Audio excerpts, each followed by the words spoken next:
Решетка — вопрос, который изменил все. Осенний вечер медленно опускался на город. Листья кружились в воздухе, создавая золотой танец под фонарями. В одном из самых престижных ресторанов Москвы собрались влиятельные люди.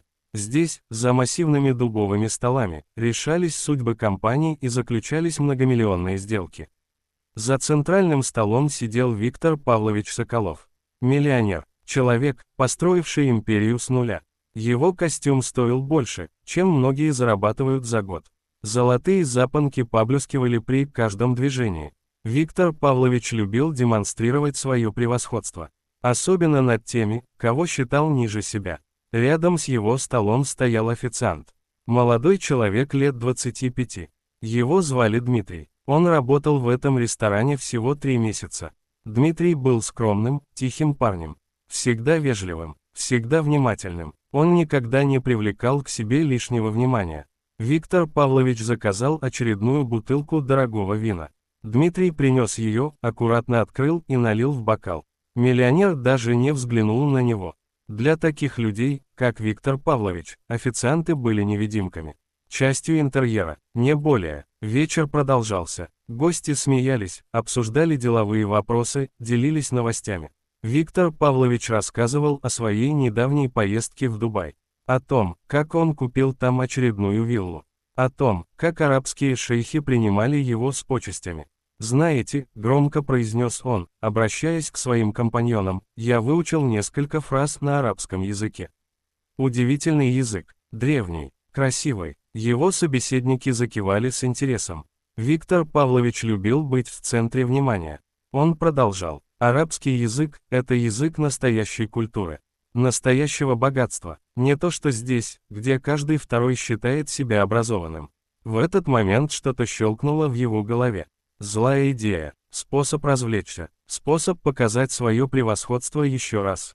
Виктор Павлович повернулся к Дмитрию, который стоял неподалеку. Официант терпеливо ждал, не нужно ли чего-нибудь гостям. «Эй, молодой человек», — окликнул его миллионер, — «подойди сюда». Дмитрий подошел, вежливо, спокойно. «Слушаю вас, Виктор Павлович». Миллионер усмехнулся, его глаза заблестели недобрым блеском. Он собирался устроить маленькое представление для своих гостей. «Скажи мне», — начал он медленно, растягивая слова, — «ты образованный человек». Дмитрий на секунду задумался. «Стараюсь учиться, сударь». «Прекрасно», — воскликнул Виктор Павлович, — «тогда ответь мне на один простой вопрос». Он сделал паузу, театральную паузу. Все за столом замолчали, наблюдая за происходящим. Воздух наполнился напряжением. И тут Виктор Павлович произнес что-то на арабском языке. Фраза прозвучала резко, отчетливо. Гости не понимали слов, но чувствовали насмешку в его тоне. Миллионер перевел взгляд на официанта, ожидая замешательства. Ожидая, что молодой человек растеряется, покраснеет, признает свое невежество. Это было бы так забавно. Но Дмитрий не растерялся, он стоял спокойно, лицо его оставалось невозмутимым. В его глазах даже мелькнуло что-то похожее на грусть. Несколько секунд тишины показались вечностью. А потом Дмитрий заговорил, на арабском языке, медленно, четко, красиво. Его произношение было безупречным, слова текли плавно, как вода в горном ручье. Виктор Павлович замер, улыбка медленно исчезла с его лица. Гости переглянулись, не понимая, что происходит. Дмитрий говорил около минуты, затем замолчал. Он не выглядел торжествующим, не выглядел гордым, просто спокойным, достойным. Миллионер сидел, не в силах произнести ни слова. Его лицо побледнело. Он не ожидал такого, совсем не ожидал. «Что ты сказал?» — наконец выдавил он.